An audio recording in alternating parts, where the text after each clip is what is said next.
How you doing, folks? You're watching Live with Onrie, and I'm your host, Onrie Kompen. Today's guest is one of my favorite artists in the comic book industry. I have had the pleasure of enjoying his work over the course of the last 20 years, if not more. He has worked on pretty much everything you can imagine, from every Marvel comic character to his own original works, which seem to be more of his focus now.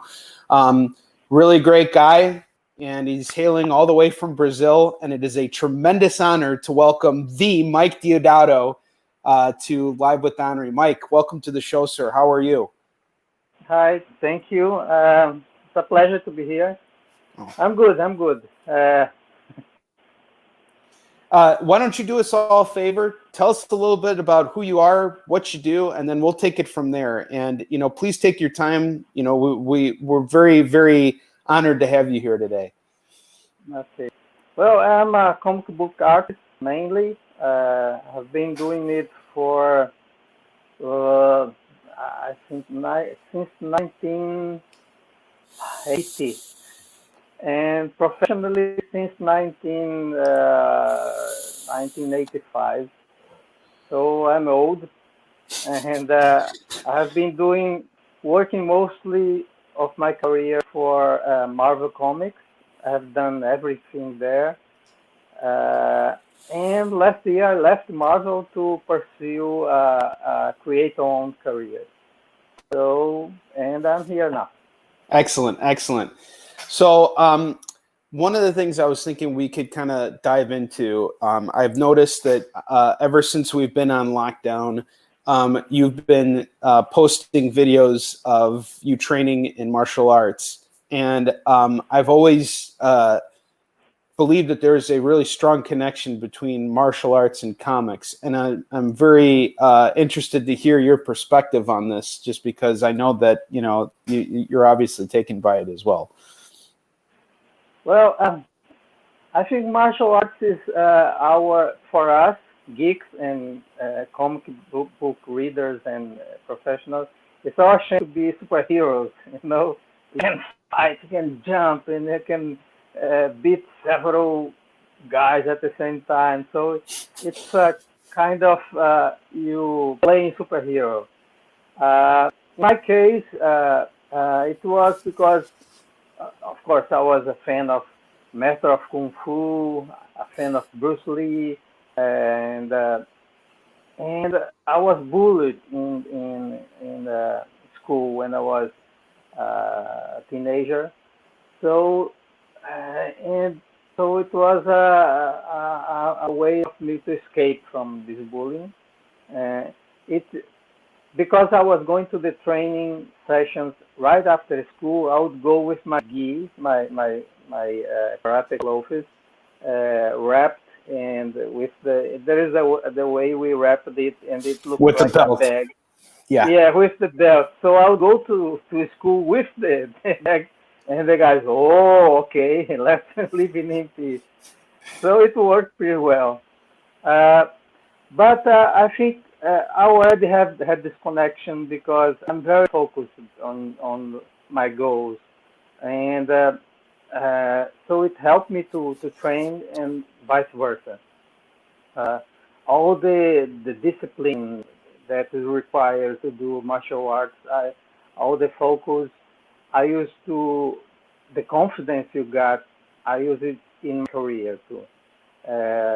So it was beneficial in both ways, and I had now I'm a second degree black belt in karate Shotokan traditional. Traditional because it differs a little bit from the normal karate, because nowadays it's most focused on the sports, like you have to make more focused on you making points instead of a real fight. And traditional is more like a real fight. We don't have weight classes or whatever. It's just like a fight. And Well, I've been training since I was 15.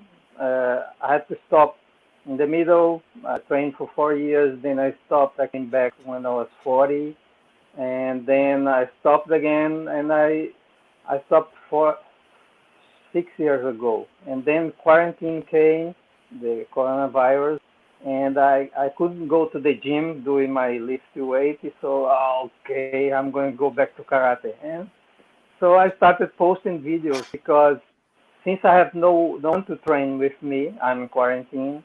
No teacher to look at how I'm going. So I start filming myself to see if I'm doing the right position and stuff. Okay, since I already have this film, I'm gonna post it. Why not? And that's it. It's helping me to keep focus, to not getting crazy in the quarantine like everybody else. And it's been great. So I'm not gonna stop. Even when quarantine is over, I'll keep doing my karate. It's something I was missing.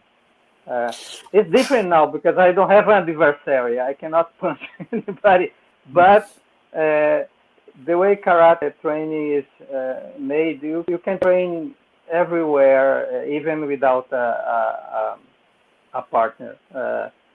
Even in a small room, we can do the movements, and fantastic. I'm loving this comeback. You know, I have to say, even though you're not physically punching somebody, the very act of, making those movements, it strengthens your body because all your form is there. And I've seen your videos, which you're doing very basic movements, but you're doing them right. And the connection to that in your comic book work is very clear because I have studied your artwork very intimately, and everything you do, it feels very well like there's like your all of your focus is into the whatever piece that you're doing. And sequential work is hard. You have to be very consistent.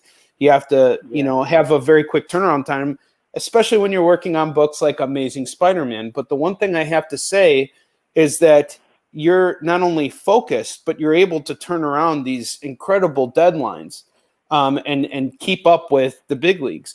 So my question to you, I guess, is there some sort of what is your process when you sit down and you're actually drawing? How do you keep yourself balanced so that you understand quality and deadline, and to make sure that you don't get caught up in one or the other? Mm-hmm. Yes, every art has its limitations. If it's like if you work on if you're doing a soap opera or doing a big movie with the budget is better, the time for you to conclude the movie way longer, and in a soap opera you have to do a chapter a day, so you have to work at the conditions. You have to create a masterpiece inside of those constraints. That's how I think about comics. Uh, I love comics. I wouldn't do anything else, even if pay more. If I had to do, there is something you can do. You can do storyboards for movies. It's almost the same. And you get much more money. Thank you. No, I have done some. I have done some of it in advertising. I work on advertising. I work on newspapers. I'm a journalist, um, but there is nothing like comics. It pays not so well, but I'm happy. The time I'm working is when I feel complete. I feel happy. I feel in peace. Um, it's not like I'm going to conventions or when I give interviews, or if I get a prize. No, the the time where I feel good is when I'm drawing. I'm creating the story. Um, so I have this comprehension. I forgive myself when I'm not doing the very best in that page or that panel, because I have to do that in a day or a day and a half. I know that. So I'll do my very best inside this limitation. Uh, and I really don't know if of course, I'd like to have 2 years to make an album, 100 pages album, and I would do the colors, the letters, the stories, everything. It would be a good experience. But I think the nature of comics, the comics I have worked all my life, is this reality, this constraints, this time that I have to feel. So I'm comfortable with this limitation. I would like to be have a little more time, but that's okay. I'm used to it. So That's really fascinating. And another thing that kind of popped in my head as you were telling me all this is you've seen a dramatic change throughout the course of your pretty much 40-year career in comics. You were mentioning that you started drawing in the 80s. I was born in 82, so you were already doing this stuff, back when I was still just an idea. But you've seen a lot of changes in comics, in terms of how the process is actually done. Back in your day, people were predominantly working off of the typical boards, and they had their pencils and their inks and every tool that they needed, every physical tool. But now things have changed because we're using digital media now, and that has made things easier. So has your process changed over the course of time, or are you still like very traditional, much like your martial arts training? Like, I focus on the most real and prime source of doing the work. it's changed a lot. Nowadays, I work mostly 999% in digitally, and for several reasons. First of all, it's because I love technology, and it's everything I do, experimenting things, discovering new ways to do things. I love it.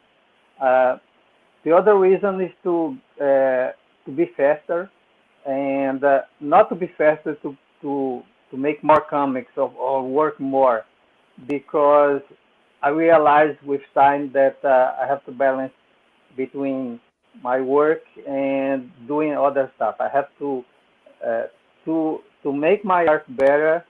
I have to be entertained by other things, to read books, to watch series, watch movies, to be with my family, to take care of my body, go to doctor, to exercise. Everything that uh, back in my youth I thought it was a waste of time. Now I know they are important for me to keep my balance, and it will reflect well in my art too. So when I say that I try to go digital too, because I want to be faster, is to have more time to do other things that in the end will make my art better.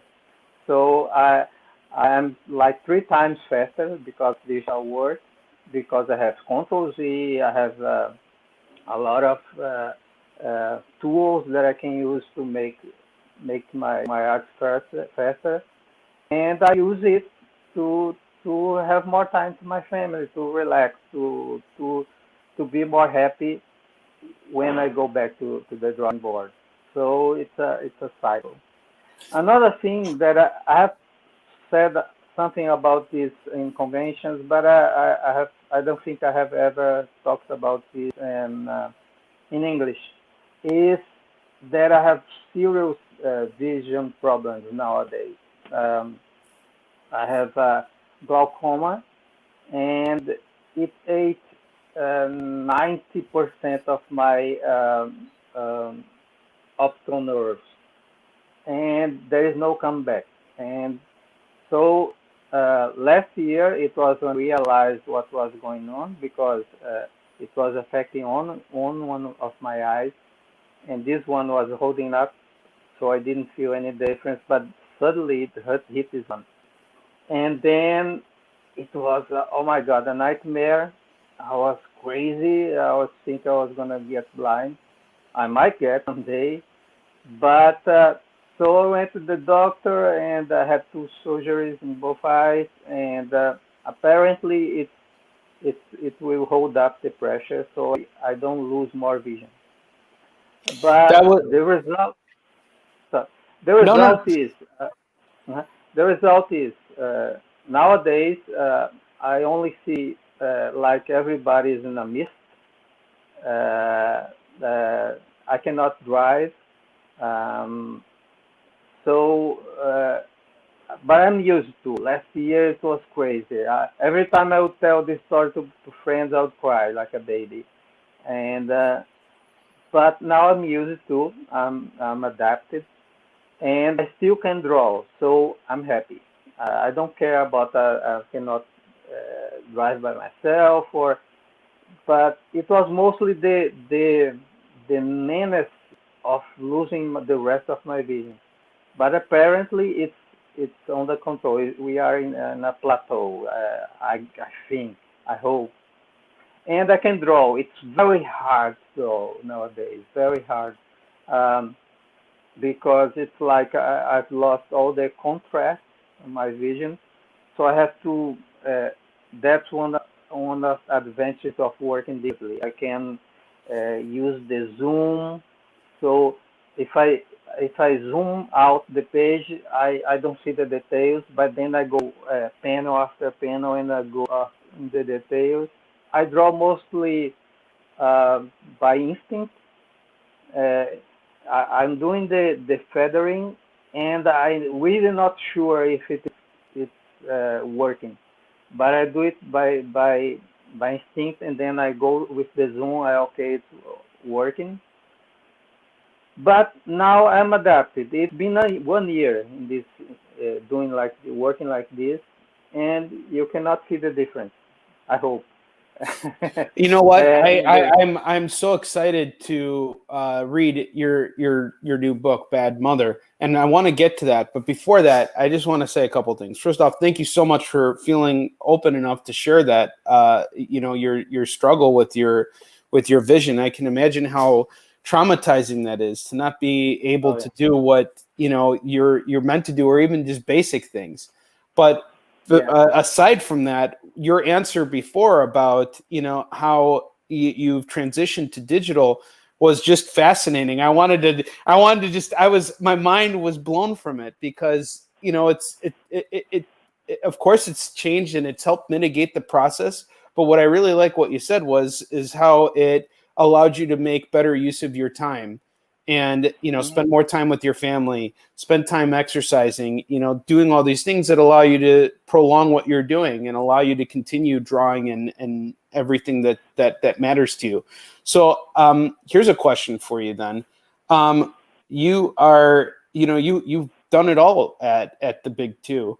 Why transition to original work? And then we're going to talk about your original work, but I'm just curious to know, like, why jump ship? Okay. Uh, you're asking why I changed. I went for from the big two to create your own. Yes. Yes. Okay. First of all, one thing I would like to add about digital is ah, oh my God, just lost it. Okay. I'm so sorry. I'm so sorry. I am so. Uh, just forgot. Man, You know I what? remember. When you remember, interrupt yourself or me and Okay. let us know because I'm sure it's fascinating. Okay. Well, I was doing. I did 24 years doing work for Marvel. It was great. It was a childhood dream to draw all the heroes that made my childhood a great one, and I was happy. Uh, they always treat me well. Today I was posting some Western drawings in Instagram. Uh, they even under contract, exclusive contract, they were going to allow me to draw this Italian character text. even under contract, because I asked them to. So you can see how good they were with me, Marvel. It was a tough decision because I made friends there. I was feeling well there, but I felt this urge to do something just mine, to do something of my own, and I tried to make it work, doing work for Marvel and doing my own work. I tried it with Berserker and Bound, with Jeff Lemire. And the way I did was I was doing 6 pages a week for Marvel, and then, okay, I'm going to do 2 more pages on the weekend just for me to work on Berserker and Bound. And then I discovered that it's impossible.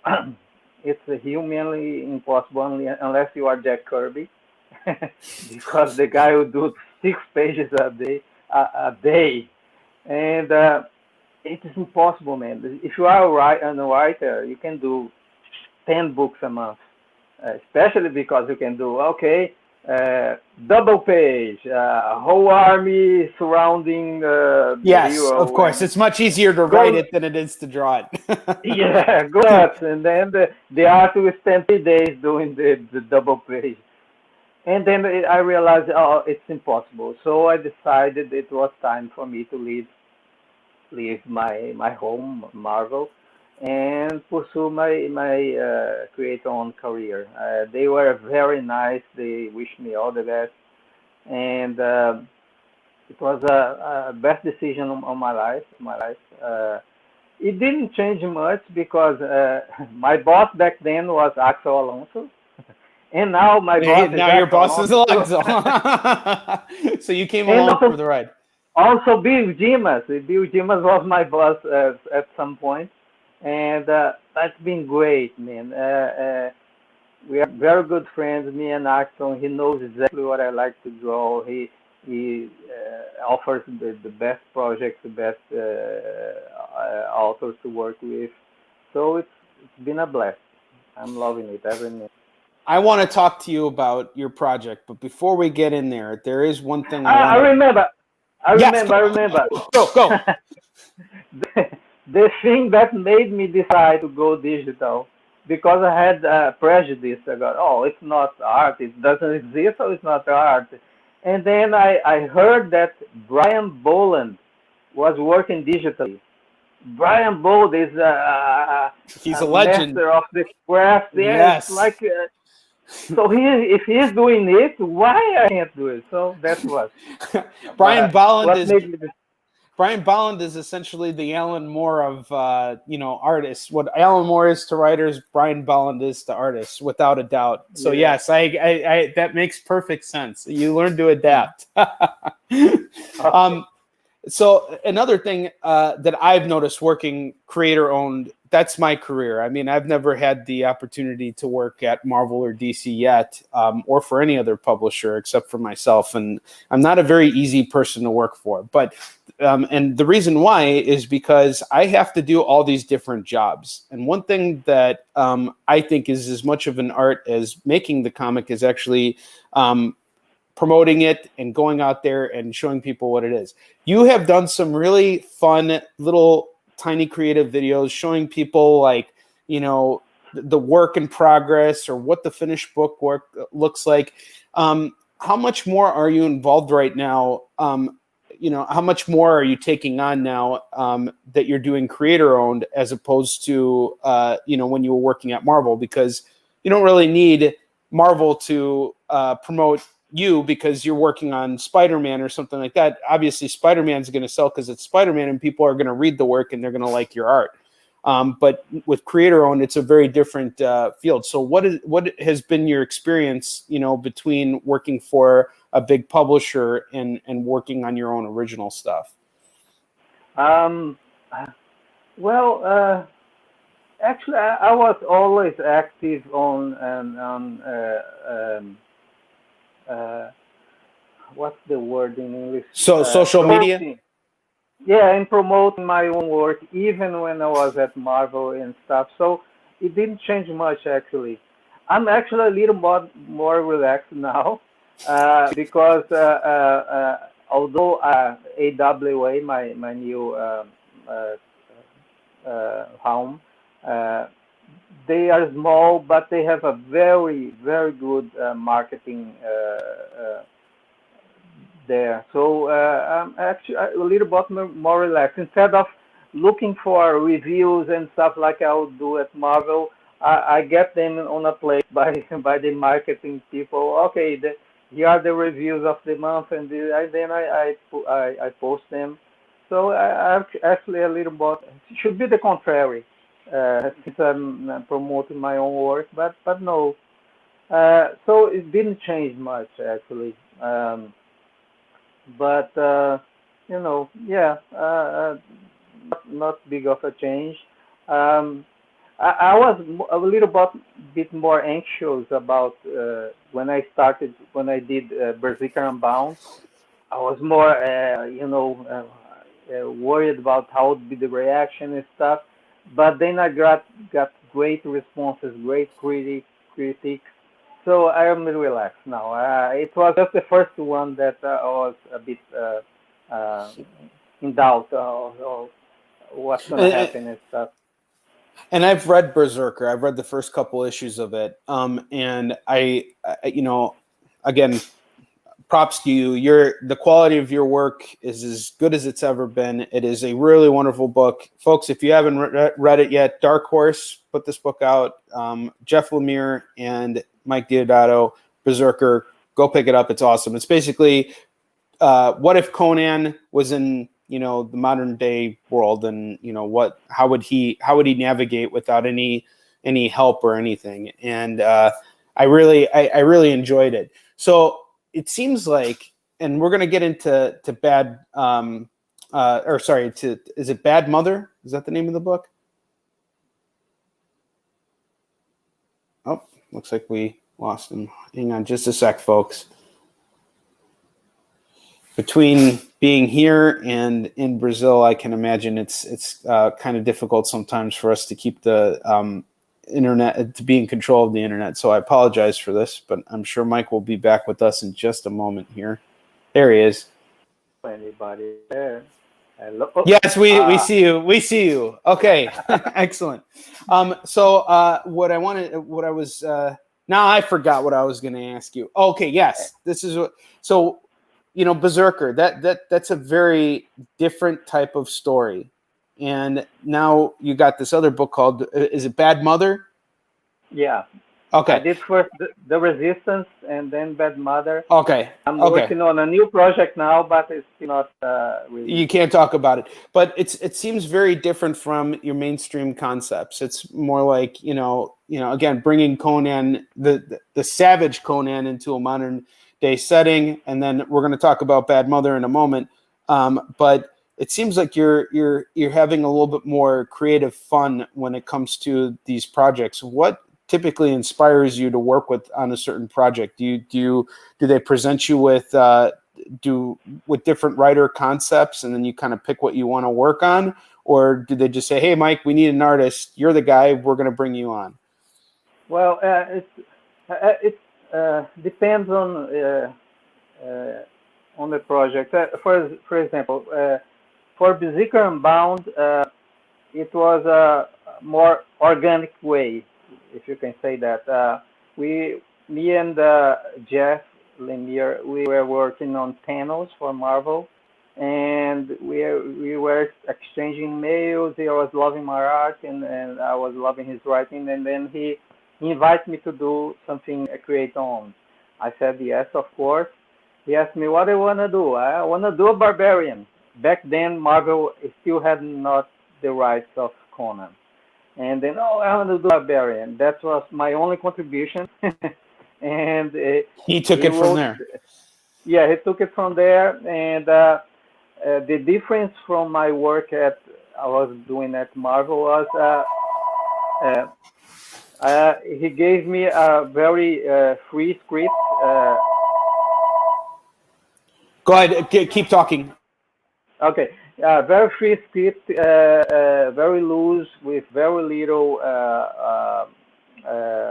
dialogue, and I had the chance to put more pages, double pages.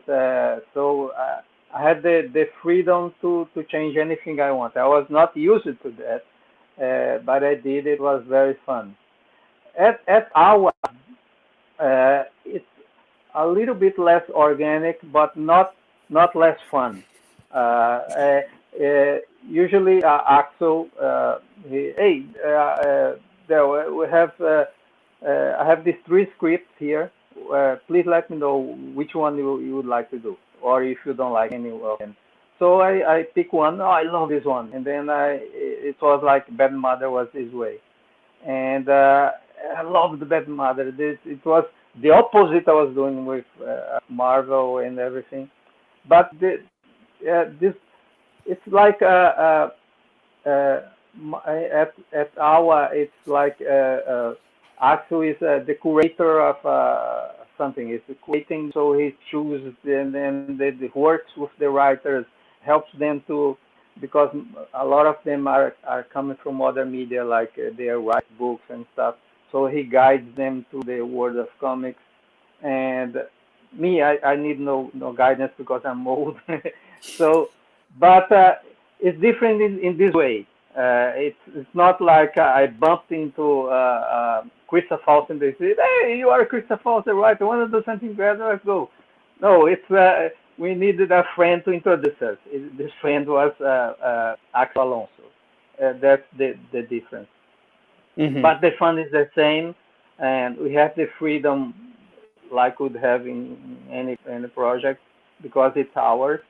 And so that's the difference. But in the end, the result is the same. It's our characters, our book, and if it becomes a movie or something, we get rich. Yes, exactly. Yeah, that's the idea, right? I have one last question about process because, obviously you guys are still deadline oriented. You're still putting out, books on a monthly basis. So Mm-hmm. are you guys still working using the same methods that you developed at Marvel? And how long did it take for Berserker Unbound to go from a book where you said to Jeff Lemire, "Hey, I want to draw Barbarians," to the actual finished book? Like, what was the timeline on that? And how long did that take? Oh, nuts. I'm so sorry, guys. Give this just a minute. He'll be right back, I'm sure. In the meantime, I hit that subscribe button. Yes, hit that subscribe button if you haven't done it right now. I am offering folks, I'm going to pick someone at random from hitting that subscribe button. And at the end of this week, I will pick someone at random to receive the first 4 issues of Beast and Shin signed by me for free. And all you got to do is just hit that subscribe button, share this with other people, and do all the wonderful stuff. I'm wondering where Mike is. I'm assuming he's going to try and get back here in just a moment. But aside from that, he just got booted off right now. Give it a moment, folks. I'm sure he'll be right back here, and we'll be able to get this going. First time I've actually had the experience of having hosting a guest from a different part of the world. So I'm going to hope that he's able to get back on here, and we can wrap up this episode with a couple more questions for him. But Mike's experience and his answers to the questions I've asked him so far have been extremely inspiring to me. And it's really, we don't really think about the connections that we make between martial arts and comic work, but by simply practicing and by simply focusing on these movements, even if you're doing it alone or in a classroom or whatever the case is, but particularly when you do it alone, it requires even more discipline because the only person who's going to push you is yourself. And it's not about how hard you can hit somebody or how fast you can take someone down, but about how much you understand the philosophy of it and learning to truly understand this, the spiritual aspect of what martial arts provides can have an impact, tremendous impact on the work that we do in comics. That's something that I've always been kind of focusing on throughout my journey, particularly when I go to conventions and I'm standing in front of my table and I have to, deal with the stress of getting rejected and, being shut down and, people moving by and things getting really stressful and me being tired and all kinds of problems that could possibly be going on. The great thing about what martial arts training has done for me is it's allowed me to stop and focus on just the things that I'm doing. And if you guys have a chance, you should totally friend Mike on social media. Hopefully he'll be back and he can tell us all about it. But when you get on, watch his videos, and it's not even that he's doing the most dramatic movements, but he's doing them so slowly and so methodically that you can feel the force in his strikes. And look, he's back. All right, excellent. I was just talking you up. And how incredible your martial arts training videos are. So I just wanted to give you some added props there. So Mike, we were talking about your process and how long it takes for you to work with creators. I think you might be muted. Can you speak? Yeah, I can't hear you.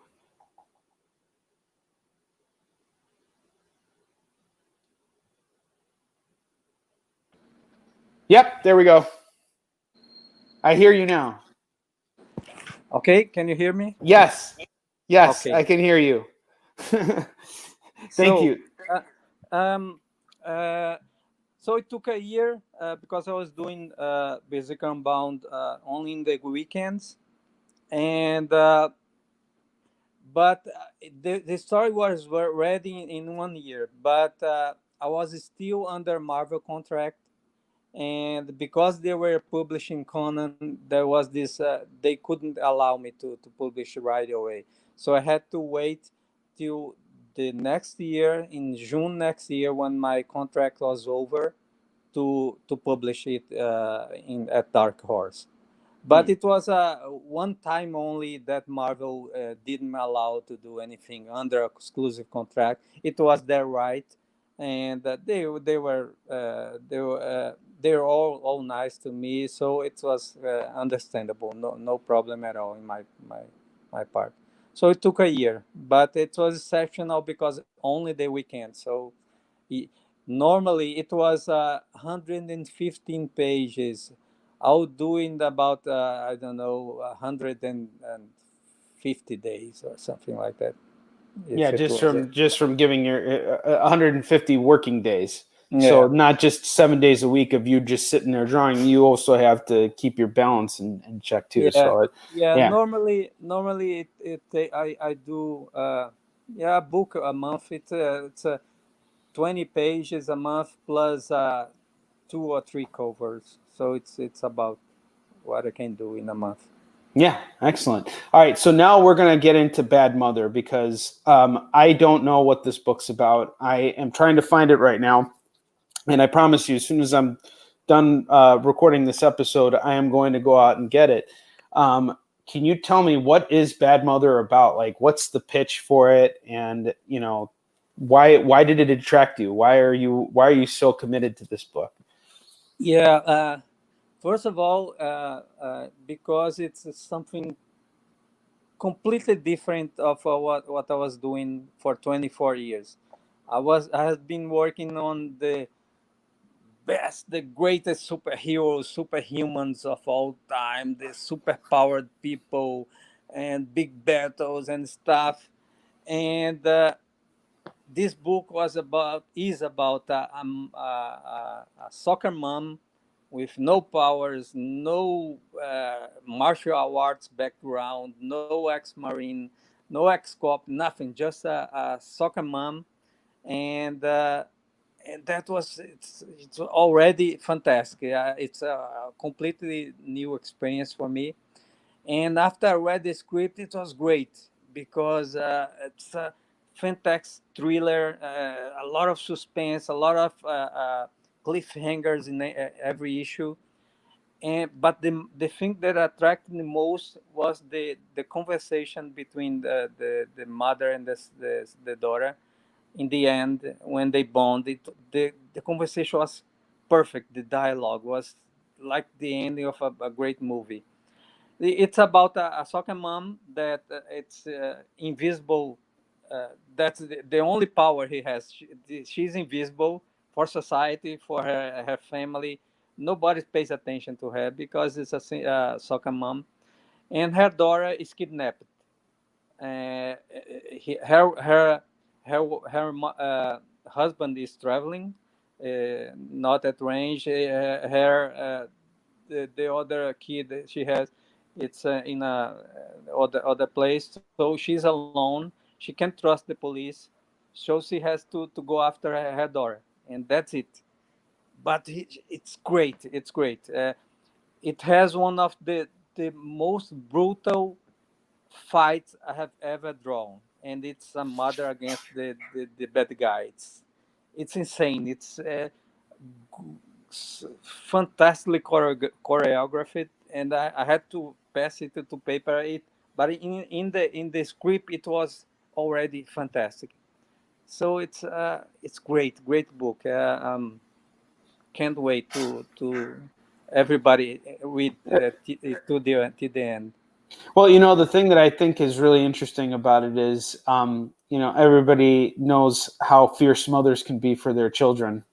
And, there's even that reference of, the superhuman strength thing, like where if a mother sees that her child is in danger, she has the power to literally like her adrenaline will kick in and she'll have the strength to, lift them up from under a car and, protect them, because that's just how, mothers, that's how aggressive mothers are. Whereas fathers, we just kind of look to the side and we call for the mom. We're like, where is she? We don't actually bother to lift it ourselves. But the other great thing is for me to draw a normal person. She's a little bit overweight. She's in the 50s, so not pretty. And that's fantastic to be able to draw normal people into a great story. There is no cosmic battle or anything, but it's still so fantastic. well, even Um, even Breaking Bad, like that's a show that did not have cosmic battles or anything. It was just about a regular old 50-year-old guy who had mhm. cancer, and what that turned into kept people at the edge of their seats. So I'm very excited to read this book, because it just, even the promo for it, Baking Bad, like Bad Mother, it has that Breaking Bad type of feel to it. Did you guys aim for that, or is it completely different? What's your take on it? Yeah, it has some similarities, but it has its own merits. You see, it's the first issue. There is so much, only 20 pages, but there is so much information there, and it's not like it's over a lot of writing over, about but so much information. It's great writing, great pace, uh, everything it's there, and most importantly, Krista knows how to mix the most important thing, that's the connection between the mom and the daughter. Even in the most crucial moments, when you are only pay attention to the action and the suspense, she finds a way to remind us that connection, that feeling. That this is still a She's a story great about a writer. mother. Yeah, yeah. One I thing that can't wait. yeah, one thing that I I do when I work with a great writer is to look for other works of them. I worked with Charlie Houston on I think it was Ultimates Annual, and I love his writing. So I went after his books. So I read all of them. When I worked with Dwayne, I don't know how to pronounce it. Dwayne Sinkis, I don't know. I know, did I know who you're talking about, and honestly, I don't know how to pronounce his last name either. yeah, But I'm sure it's I very did a simple. Wolverine. I did a Wolverine annual with him, and love his work. I went after all his books and did the same with Krista Falls now. I never knew heard of her before, and then I went after her books, and they are fantastic. So So you're a student of the writers that you work with as well. Is that what also kind of helps you find the kind of projects that you want to work on with them? Like, or are you just studying the writing because that's just well, something you like doing? there's um, it's something I do when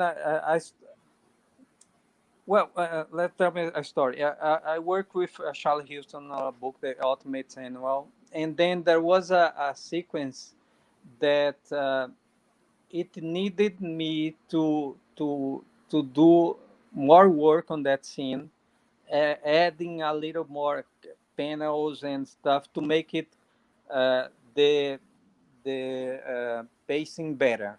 It was not good in the writing script, and I should have done more. But the way I felt like back then, okay, no, if it's in the script, it's okay. I don't care. I'll do the exact way. And it was not good. And I got the reviews, and people were complaining about this specific sequence. And okay, it's my fault. I should have done something. And then I realized I needed to read more books, real books, no comics, to to improve my skills on storytelling. Well, Uh, and I also want to comment too, and I'm sorry to break up your train of thought here, but your English is exquisite. I mean, we're almost at the end of the show, and you have not missed a beat. Are you reading in English or are you reading in Spanish? yeah, I prefer to read in English because I hate when the translation is not good. Yes. So yeah, reading I'm better. But well, then I start reading more books because in books we have to describe everything, right? Because you don't have an image, so I have to describe everything: the room, the clothes of the character, and you do that not also to make the reader visualize the scene, but so the reader can understand the personality of the character. If he dresses like that, if he moves like that way, if in the room he lives, things are messy or tidy, or and the way he holds the glass, everything. And in comics, it's my job. It's my job, the artist, to do that. It's because the writer cannot describe everything in the script and put it on the page. It's my job to give it give it life, give the character life. The writer is not going to write 10 pages describing the room or the way the character moves. Sometimes he does, but he won't do that all time. It's my responsibility to do that, and now I understand that I'm a better artist because I understood my duties on drawing over a script. And for to doing that, I had to read more books and to understand the process, and add more, it not having more stuff like I happened in Ultimate Annual that I made that seem not good. So I'm more proactive now. Even it's not my character, I understand my duty. I have to go there, add panels, and so that's it. That's why I read more books today. I think that's fascinating, and I commend you. In a lot of ways, it's like you're earning new skills by constantly working on it. And I think the problem that a lot of us face as professionals working in this industry is that we don't make enough time to actually sit down and read books because we're busy creating books. So who has time to sit down and actually read anything? But I think it's by sitting down and actually studying the work of people that you like, maybe even people you don't like, that you really start to gain some perspective and understand what works. Because, you know, I had my hangups before. I would say that, like, there would be some creator that I met at a convention who I didn't like personally. But just because I don't like you personally doesn't mean you're a bad creator. Maybe you'd be the best artist. Maybe some of the best artists in the world are assholes. But if you can get over that and actually focus on what they're doing right, you can learn and you can improve. You can use that to your advantage. And and hearing it from you, somebody who's so established, makes what I theorize feel that much more real. Yeah, I think we can learn from everything. Uh, Even the worst artists you can get in your hands, you can learn from something from. At least you can learn how not to do it. Absolutely.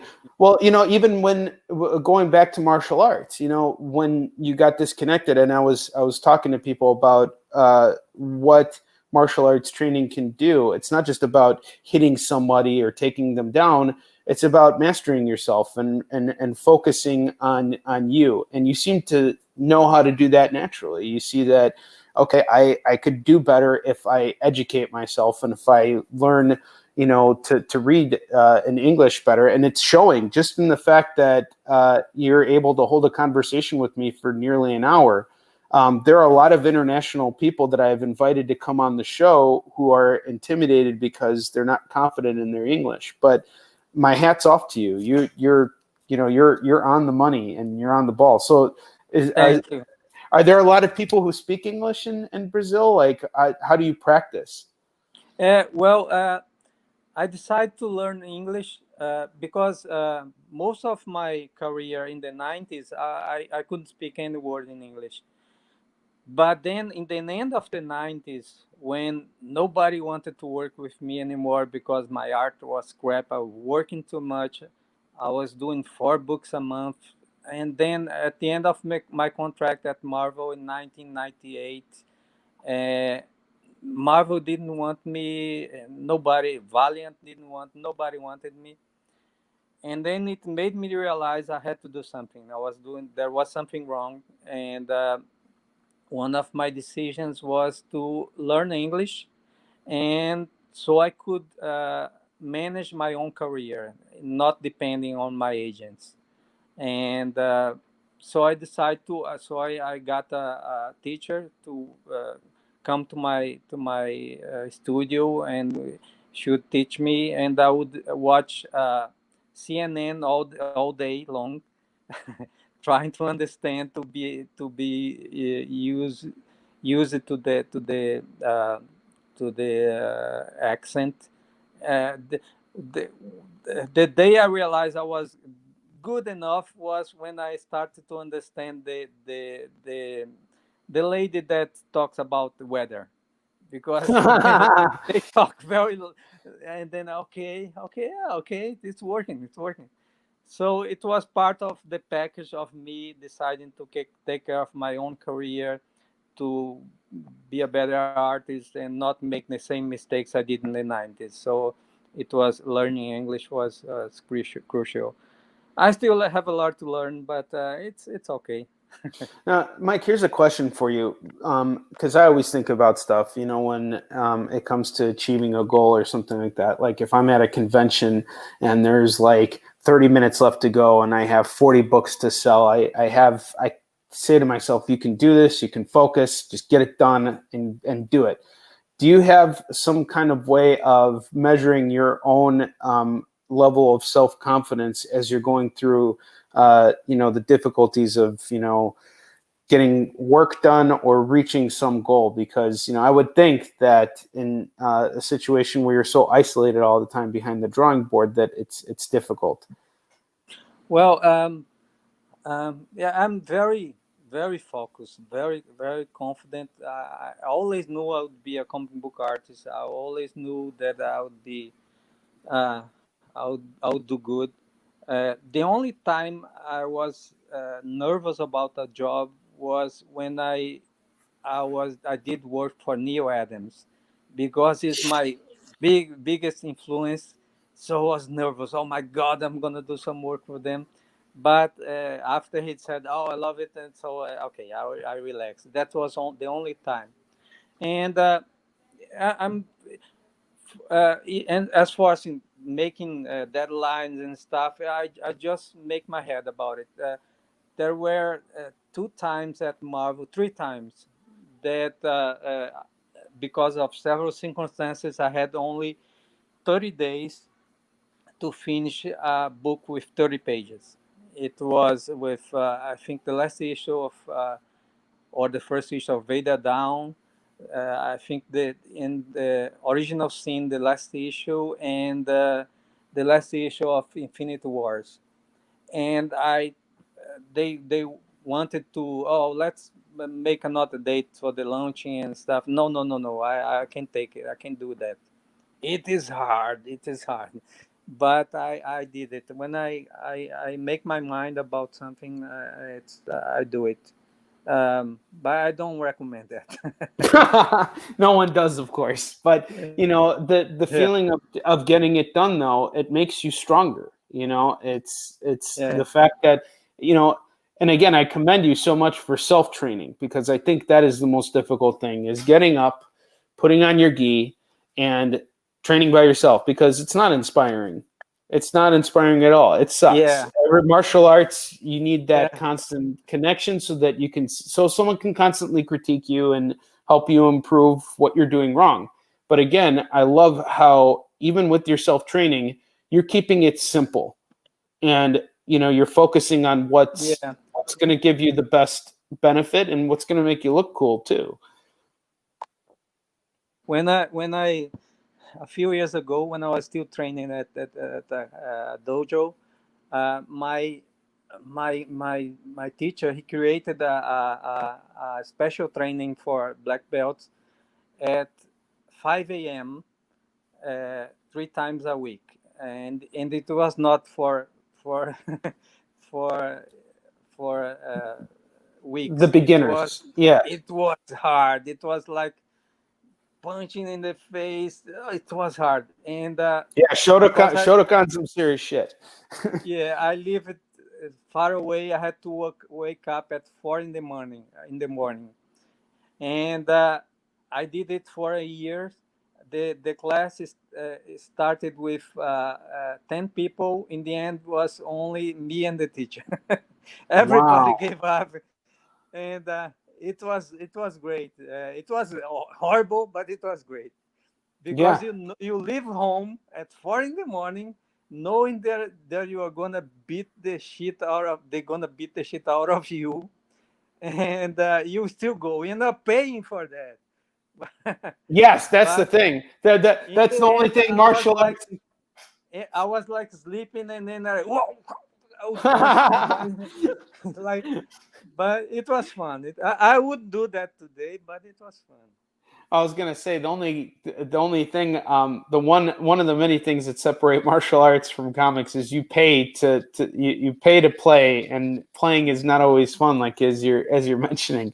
But it's a lot. But in a way, though, it makes a lot of sense, because, you know, like with, you know, the pain that you're gonna feel and the training, the difficulty of it is not unlike meeting deadlines and dealing with some of the physical limitations that can come from drawing over a period of time. I know a lot of people who have back and neck issues just from, you know, crouching over for so long, focusing Yeah, on those details. So, you know, there's a definite connection here, and I really enjoyed talking with you. You know, you're a guy who knows his shit, man. You're good people. thank you. Yeah. Mike, we're at the end of our at the end of the episode. I would like to give you a chance to tell us where we can find you, how we can best support you, where we should throw our money. Please take it away. Okay, you go and buy every single copy of Dead Mother and Their Resistance and everything at AWA. It's good stuff. Go there. Excellent, excellent. And Mike, I'm going to take you on your advice, and I'm going to do just that. You have my word about it. And just to show you how serious I am, once I get those books, I will take a picture and I will tell everybody else to go and buy them too. I am so excited to read both Bad Mother and The Resistance. And I implore you to do this. This is a legend right here, Mike Deodato, and he's doing the stuff that he loves to do. He's not doing it for a paycheck. He's doing it because he loves it. Mike, I'm going to put you in the back for just a second. Let me close out the show. I'd love to have a final word with you behind the scenes. Sure. All right. Excellent. Excellent. Well, there you have it, folks. Another great episode with a fantastic guest. I'm sorry for those little hiccups earlier. Sometimes the internet doesn't, work the way we want it to, but we managed to make it work because we had a great guest and he was determined to come through for us in the end. So thank you again for tuning in today. I will see you guys tomorrow evening with a brand new episode. And until that time comes, onward to victory.